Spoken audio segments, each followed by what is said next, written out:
আমার নিরাপত্তা ঝুঁকি আছে যখন আমি এই উপদেষ্টাদের দুর্নীতিগুলো নিয়ে বলছি, যখন বিভিন্ন অন্যায়গুলো নিয়ে বলছি, তখন কিন্তু আমার পিছনে লোক লাগানো হয়েছে, আমাকে ক্ষতি করার চেষ্টা করা হচ্ছে। আসলে আক্তার হোসেন এই জুলাই গণঅভ্যুত্থানের গুরুত্বপূর্ণ নেতা। ফ্যাসিবাদী আমলে তিনি অনেক অবদান রেখেছেন, অনেক আমার সহযোদ্ধা ছিলেন, আমরা একসাথে অনেক লড়াই করেছি। এই জুলাইয়ের যারা নেতৃত্ব দিয়েছে, এই নেতাগুলা যখন দুর্নীতিতে নিমজ্জিত হয়ে যায়, তারা যখন দেশ বিরোধী কাজ করে, দেশদ্রোহী হয়ে যায়, তখন এটা সার্বিকভাবে আমাদের সবার জন্যই দুঃখজনক, কষ্টকর বিষয়। এটা হচ্ছে প্রথম কথা। আমি যেই বিষয়গুলো অভিযোগ দিয়েছি এগুলো 100% সত্যি প্রমাণিত বিষয়, যথেষ্ট প্রমাণ আছে। আমি যা দিয়েছি তার বাইরে আরও অনেক প্রমাণ আছে।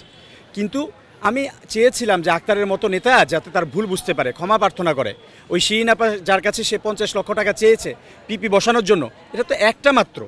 এরকম আরও কতজনের কাছে যে সে নিয়েছে সেটা তো আসলে দুর্নীতি দমন কমিশন তদন্ত করলে বোঝা যাবে।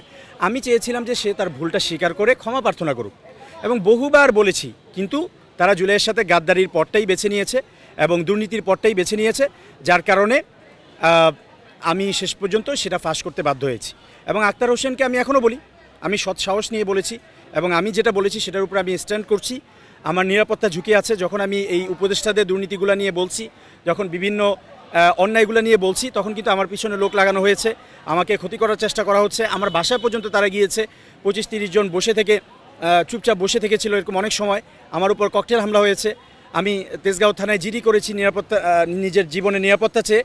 যদি আমার নিরাপত্তাটা নিশ্চিত করা হয় তাহলে আমি দুর্নীতি দমন কমিশন থেকে শুরু করে যে কোনো জায়গায় এদের এই দুর্নীতির বিরুদ্ধে আমি ব্যবস্থা নিতে, অভিযোগ দিতে এবং যে কোনো কিছু করতে আমি রাজি আছি। আমার ব্যক্তিগত কোনো আক্রোশ নাই, আমি এনসিপির বিরুদ্ধে বলি নাই। আমি আবারও বলি যে এনসিপির যারা তৃণমূল আছে তারাও কিন্তু বঞ্চিত, তাদের সাথে দাসের মতো ব্যবহার করা হয়।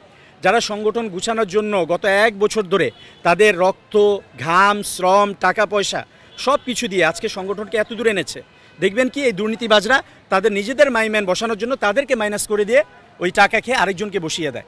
মানে এই যে নোংরা রাজনীতি, ভয়াবহ নোংরা রাজনীতি, এইটা দেখেই কিন্তু বাংলাদেশের মানুষ, তরুণ প্রজন্ম রাজনীতি থেকে সরে যায়।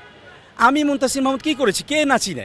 পুরা ফ্যাসিবাদী আমলে সবসময় আমি রাজপথে ছিলাম, কখনো ভয় পাই না। এই আক্তার আমাদের জুনিয়র ছিল, আমাদের চোখের সামনেই তারা বড় হয়েছে, বড় নেতা হয়েছে। আক্তারকে তো কখনো আমি আক্তার ভাই ছাড়া বলি নাই, সে আমার 3-4 বছরের জুনিয়র। নাহিদ ভাইও আমার জুনিয়র, তারা বড় জায়গায় গেছে। আসিফরাও সবসময় আসিফ ভাই, মাহফুজ ভাই, নাহিদ ভাই, আক্তার ভাই এভাবেই বলেছি। কিন্তু যখন আপনি দুর্নীতি করবেন এবং সরাসরি দুর্নীতির পক্ষে অবস্থান নিয়ে নেবেন এবং আপনার মধ্যে কোনো অনুশোচনা নাই, আমি চেষ্টা করেছি যে সাংগঠনিকভাবে এই জিনিসগুলো সমাধান করার। আমি শৃঙ্খলা কমিটিতে অভিযোগ দিয়েছি, আপনারা দেখেছেন লাইভে। ওই যে উপদেষ্টা মাহফুজের ভাই মাহবুব কি পরিমাণ ক্ষমতার অপব্যবহার করেছে, সে আমাকে ফোন করে বলতেছে তোরে কি গণতন্ত্র চোদাইতে বলছি? এগুলো তো হয়তো মানে ভদ্র মানুষ শোনার মতো না। সে উপদেষ্টার ভাই জুলাই গণঅভ্যুত্থানের সময় ছিল অস্ট্রেলিয়ায়, দেশে আইসা হয়ে গেছে এনসিপির যুগ্ম আহ্বায়ক, ক্ষমতার অপব্যবহার করে এই ধরনের গালাগালি করে, বাপমা তুলে গালাগালি করে